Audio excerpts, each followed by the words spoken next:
So today we're going to take a look at how you can put video into shapes in Premiere Pro. So here I have like a circle.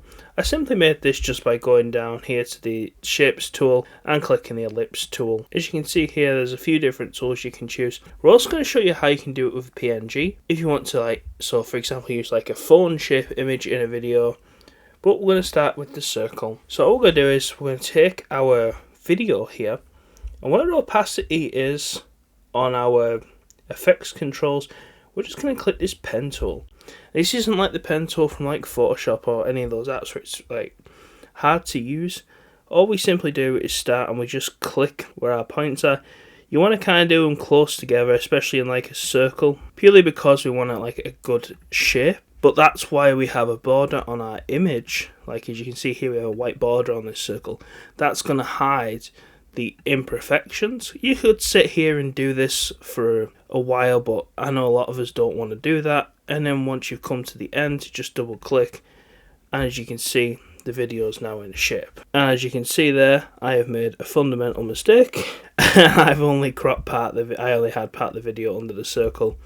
But as you can see, you still see the video under the circle right there. But next time, make sure the video is under the circle. I'll show you better with the smartphone one. So here we have this smartphone. We want to put this video. As you can see, the video is now actually under where we want it to be, which was a bit problematic for the last one.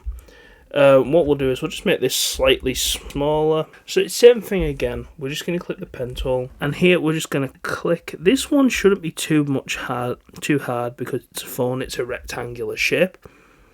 As you can see here, we're just clicking like that. As you can see now, we have our video within our phone, unlike the circle one that we just showed you.